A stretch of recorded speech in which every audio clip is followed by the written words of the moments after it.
Landon, to get us started, give me two truths and a lie, please. Yeah, so two truths and a lie. I was born with one hand. Landon is not my first name.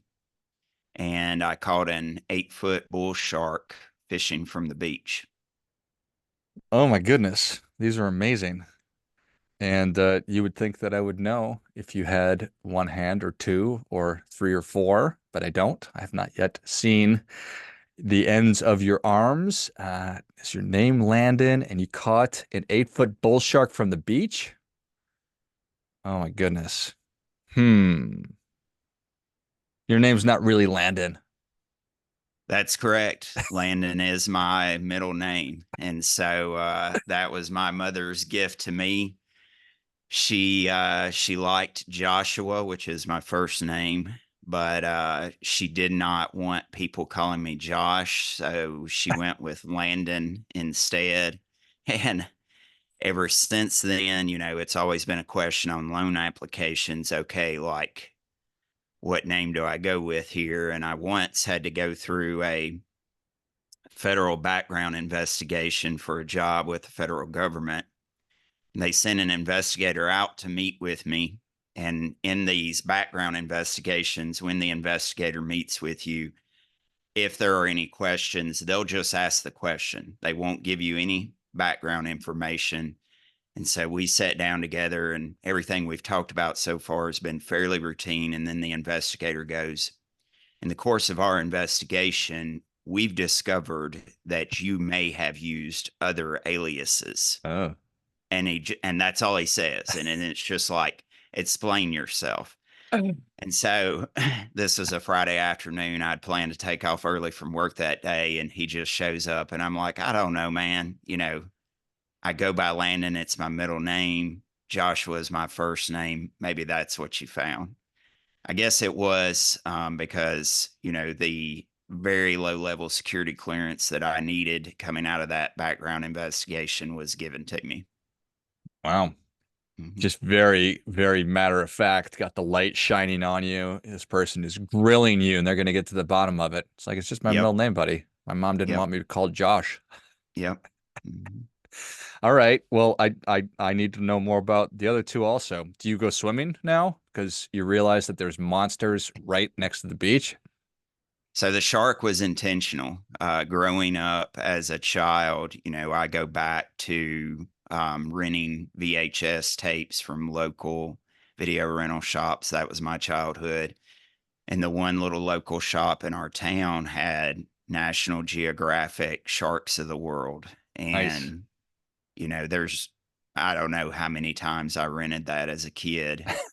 And so sharks were my childhood obsession. And then, as an adult, taking trips to the beach, learned how to, fish for sharks from the beach and really just, amazing animals. And so I've caught a number of big sharks from the beach, and the largest being an 8-foot bull shark.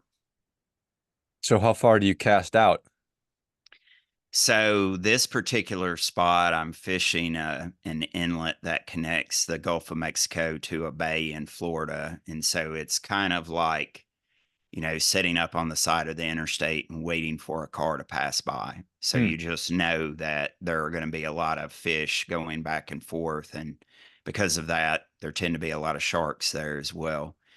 And so I wade out as far as I can, up to my chest, and then cast out from there, and just wait for a shark to swim by. Okay.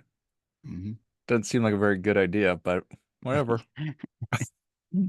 So we have some good pictures and videos, I and bet. my dad was with me for that one. And then I waited out to kind of fight the shark, and as part of catching it. And I was kind of out at that same depth, and he's on the sand yelling, don't let him pull you in. And it was definitely an open question there for a little bit. Don't let it pull in. Okay, thanks. Right. Hmm. Yeah, I guess that's the only logical thing to say to your child who is now wrangling an 8-foot shark. That's right. And then the other truth, yeah, I was born with one hand, and so I'm missing my left hand at my wrist, and so I get questions, how'd you learn how to do this? And I go, well, how did you learn how to do that? We all at one point in time were born into this world, not knowing how to do all of the things that we do without thinking today. And we learned along the way. And so that was kind of me, and I was blessed with parents who, kind of set aside their fears about, what I would be able to do and were, wise enough to encourage and give me the space to figure it out and to not jump in and immediately help whenever they saw me struggle.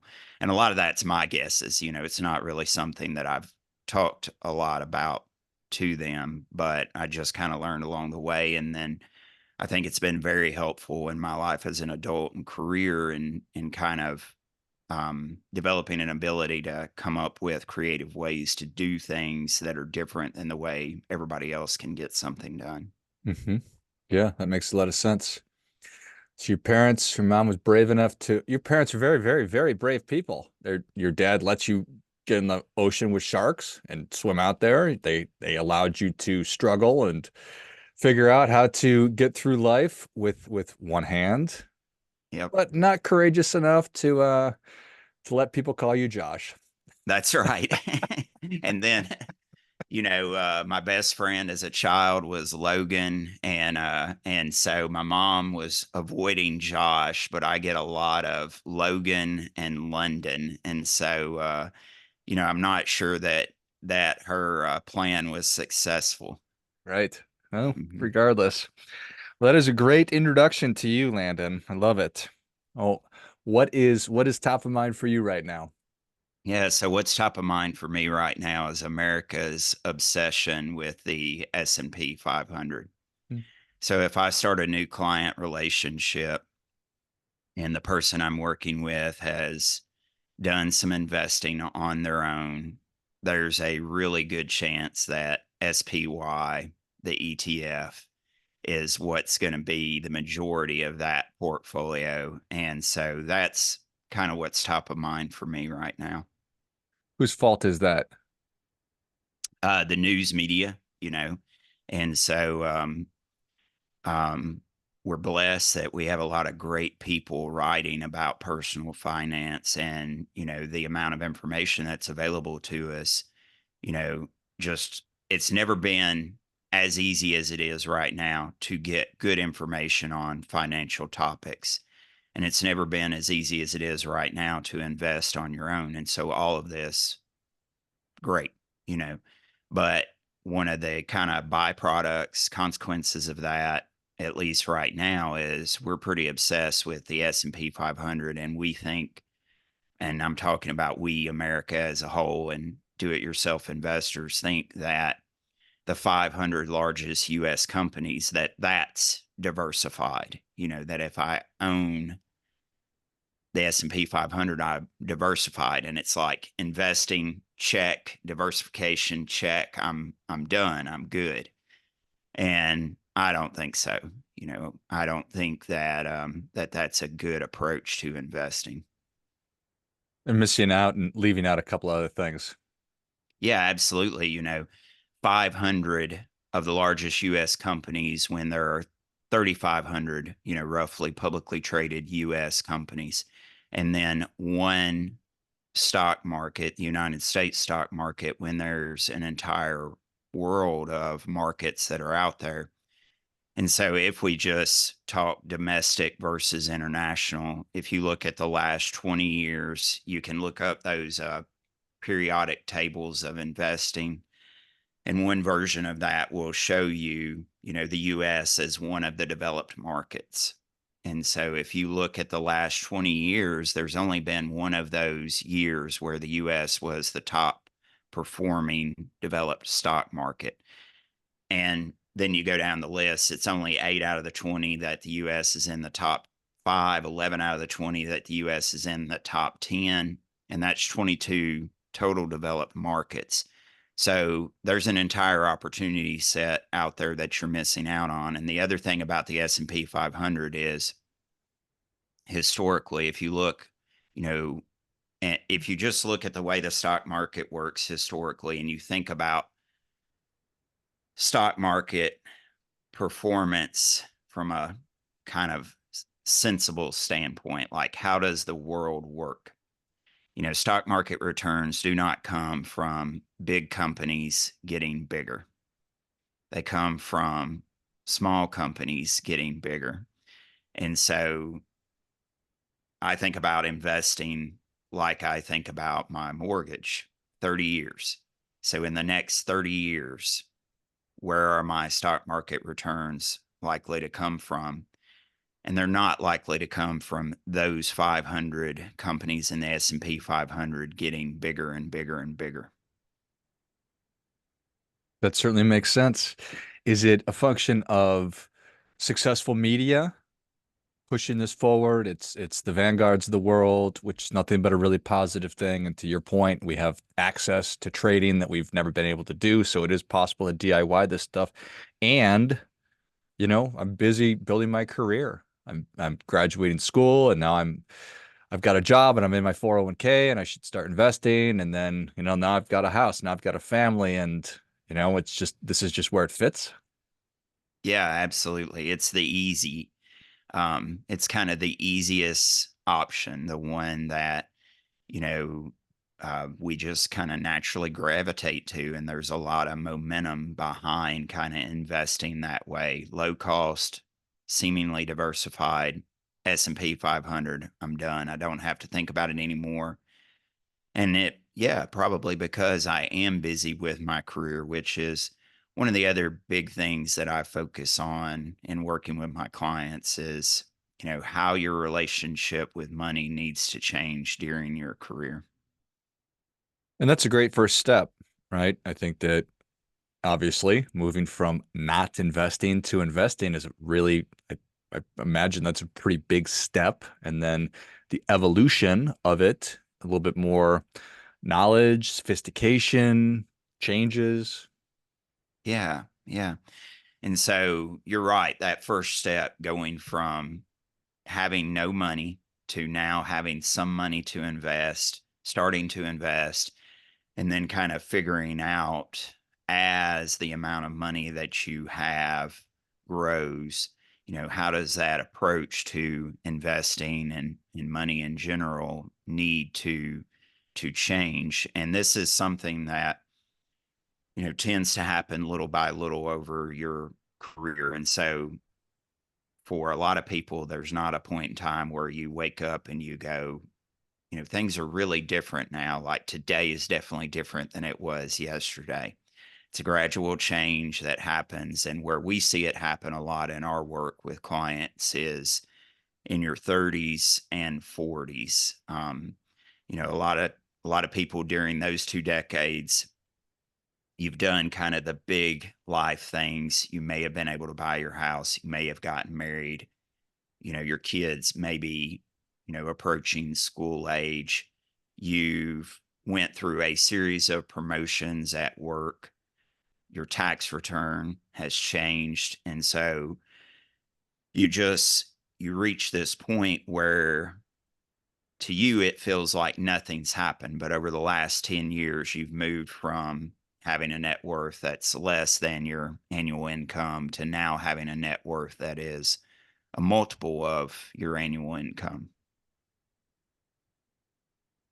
So it's hopefully a natural progression. Is it then is it just a function of inertia that kind of keeps us where we're at, and it's fear of branching out from my original strategy, my infatuation? It's not an infatuation, just my relationship with investing is the S&P 500, and now I need to move beyond that, but I'm nervous about it. I don't want to make a mistake.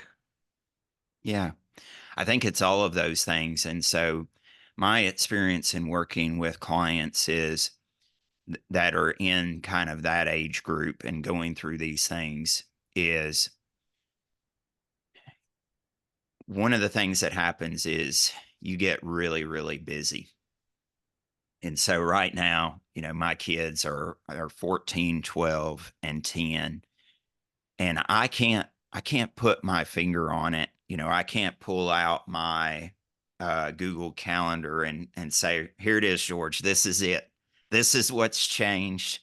This is why I feel the way that I do, that I feel so much more busy now than I did, you know, 10 years ago. But there's first this sense that something has changed. I'm a lot busier now. And then the fear starts to creep in with kind of the stress and the anxiety, where it's like, I don't know what to do. And then what we naturally want to do is, I don't know what to do, but I remember a time where I wasn't so busy, where I felt like I had a handle on my money and I know what I did then. So let me go back and do that again, except I'll try harder this time and make sure that it works. So there's this sense things have changed. There's fear that starts to creep in, kind of a not knowing what to do. And then the natural thing that we tend to do is to want to go back to what worked for us in the past with our money and think, oh, well, I need to go back to that. That's what I know. And this time I'll try harder.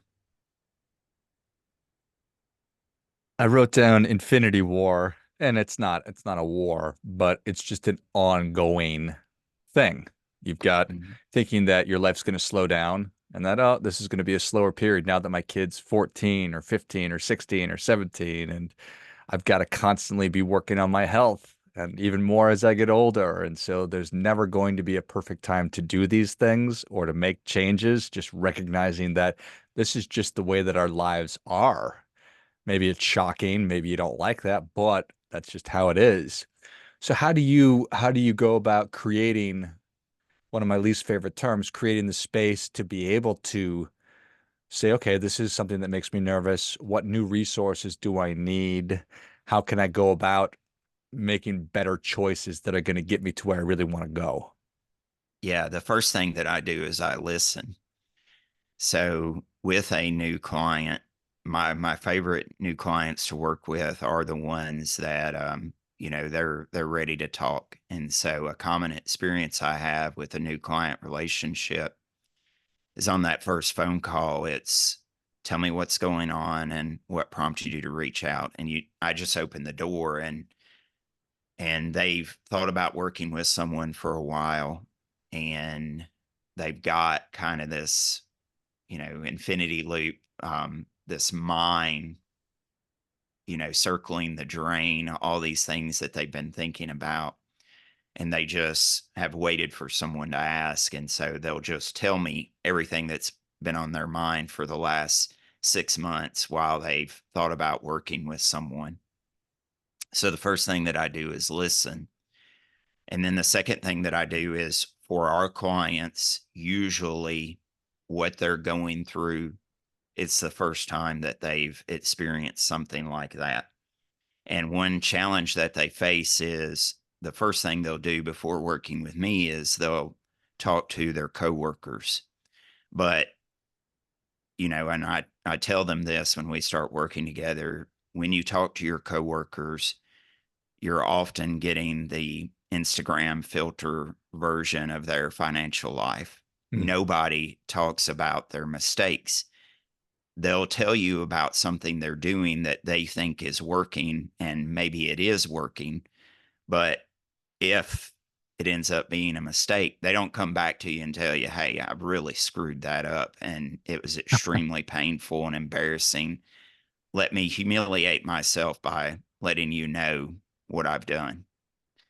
So for them, it's their first time experiencing something like this. But for us, that conversation with this new client is one of many similar conversations and my own experience of being kind of that age going through those things.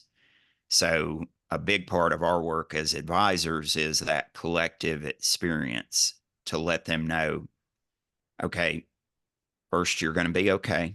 Like this part of life is really tough and I get it, but you're going to be okay. Here's what you should worry about, and everything else, just forget about it for now. It doesn't matter. You don't have to think about it. Here's what we're going to do.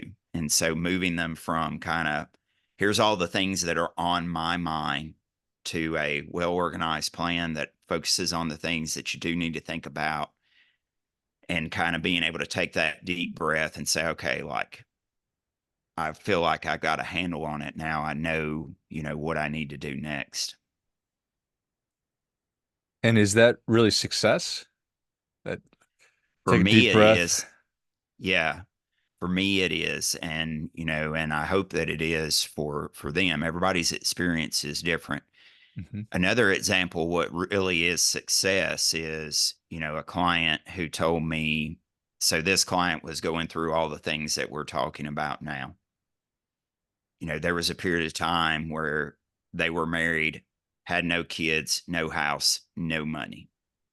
And over the 4 or 5 years that we've worked together, they first went through an IPO, which is a big part of our work with tech professionals. So she went through an IPO. They bought a house, sold a house, bought another house, had 2 kids.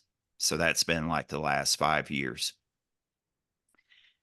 And so in one of our annual meetings, the question that they asked is, we're really busy. We don't feel like we've got a good handle on our month to month expenses. Is this something that we should worry about? And so we reviewed all the information. We looked at, okay, well, tell me about your expenses. Well, you're not running up credit card bills. You're still paying those off every other month. Every month, you're still maxing out your 401k. You're saving bonuses and kind of those big checks that when they come. So no, you don't need to worry about your expenses. And he shared with me, he said, I'd looked at this before our meeting, and I looked at the amount of money we spend every month on takeout. And I thought, if we work really hard, maybe we can cut $250 a month off of the amount that we're spending on takeout. He said, but then I looked at our investment portfolio, and one good day in the stock market is worth a lot more to us than $250. So, and he was starting to realize, like, what am I going to worry about? $250 on takeout, or making sure that my portfolio is invested correctly and that I'm finding opportunities to feed that portfolio. And so that was success for me, the realization that the game that they're playing with their life and their money is different now that they have money than it was back before the house, the kids, and no money. I love it. 250 bucks. We're like, if we really try hard, we'll be able to cut that out. But what's the point? It makes you happy. Don't Yep. even think about doing that. I love it. Yeah. Well, Landon, we're ready for your difference making tip. What do you have for us, sir? Yeah. My difference making tip is calculate your net worth as a multiple of your annual income.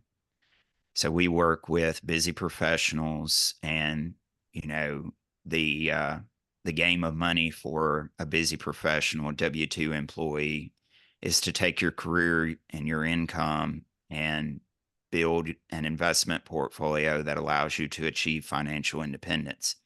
And so the easiest one kind of ratio to measure your progress in that journey is to calculate your net worth as a multiple of your annual income. And it'll also give you insight to, do I need to focus on managing my expenses so I can save more money? Or do I need to focus on my investment portfolio, because it's those investment returns that are driving progress for me? Well, I think that is great stuff. That definitely gets it. Come on.